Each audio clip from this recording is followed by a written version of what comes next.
they could opt for war with Pakistan. Flashpoint Kashmir.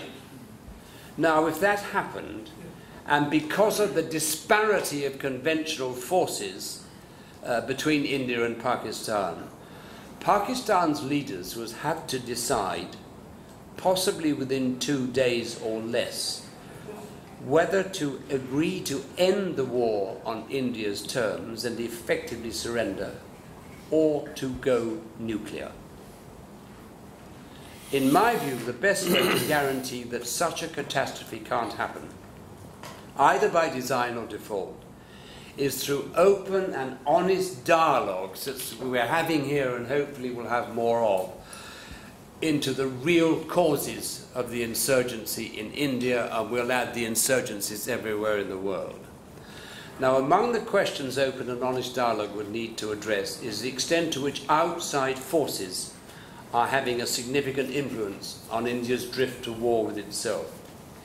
It's not too much of a secret that for more than a decade and perhaps longer, Israel's Mossad has been advising, some say directing, India's intelligence services.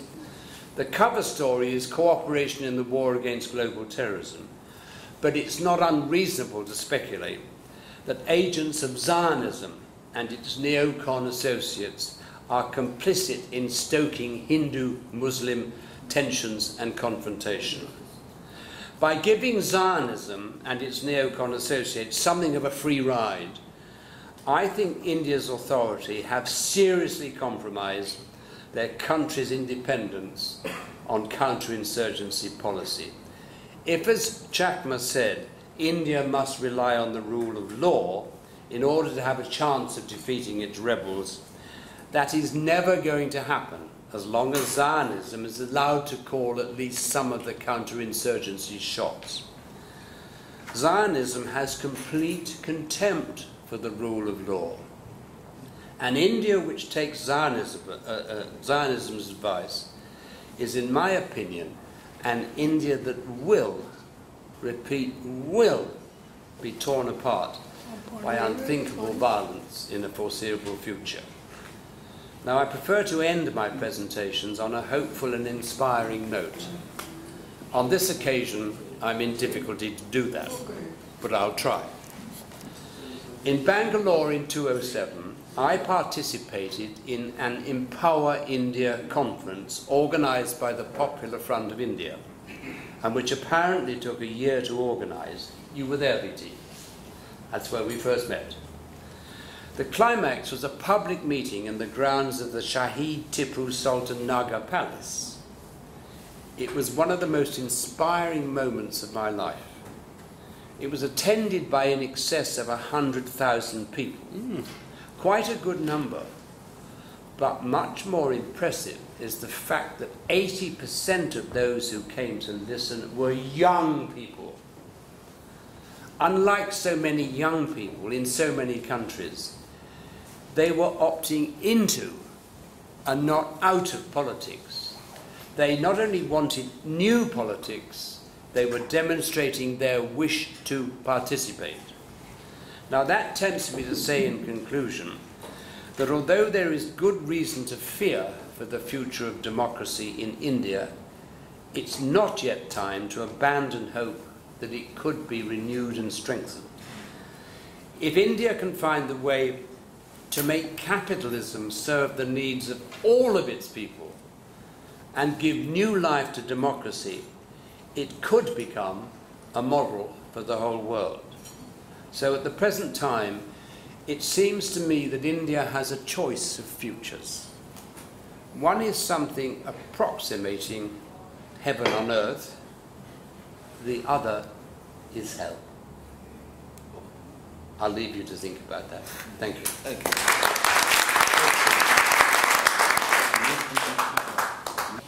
Can I invite Brigadier Ismat, Saeed Ismat, who is taking over from Brigadier Usman Khalid. It happened to be that one brigadier has given charge to another brigadier, who happens to be retired. So let's ask him to say a word before I... First of all, I must state right at the onset that though I've taken over from him, he's not leaving. Oh. He's very much remains the chairman of this organization, and I'll be trying to emulate his footsteps.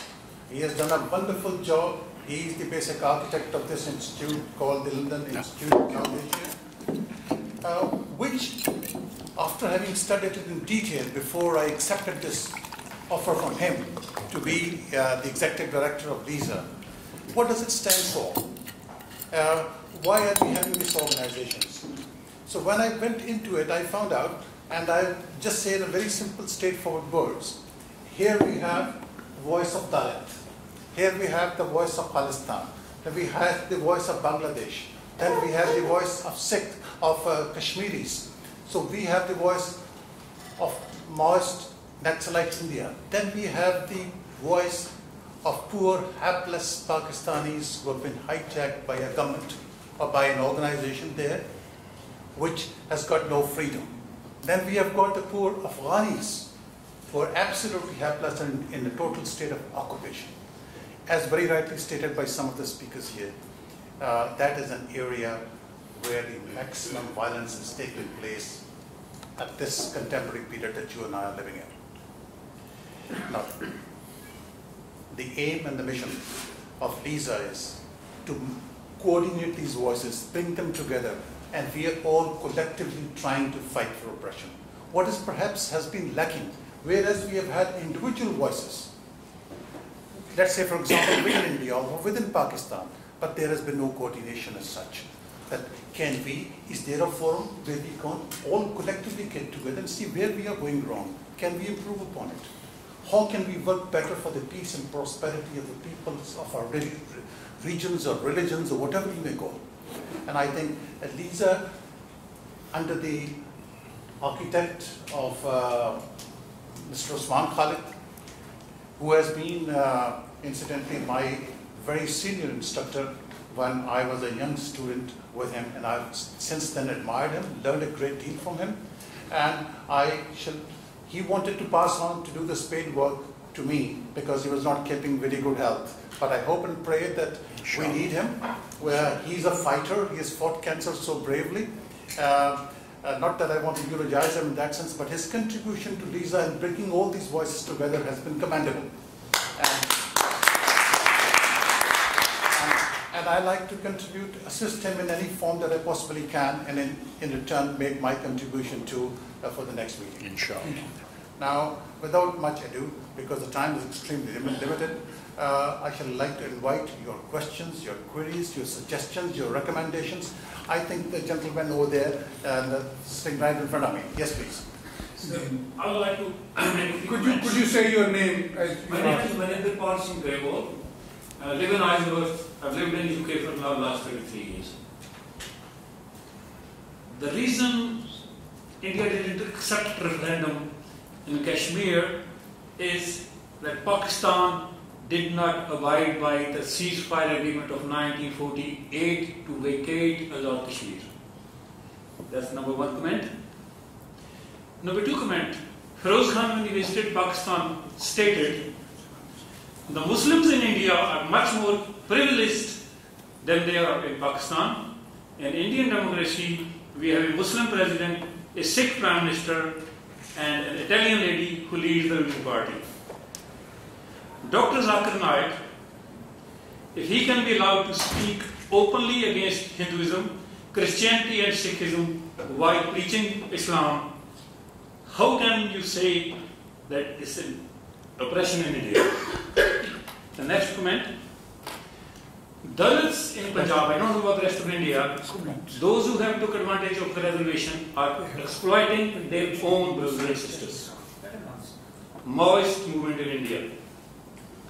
Indian Maoist movement is fueled by China. The Chinese are worried about the economic development of India will be destabilized the Chinese economic dominance in the area. The Indian government does not admit it openly because they do not want their economic development to be interrupted by a conflict with China. These are the points I want to make. We have plenty of things to answer on all the questions that may come up, but because of the constraints of time, we will be limited and give him the liberty of the right of the opinion that he has expressed, and that shall be taken into consideration.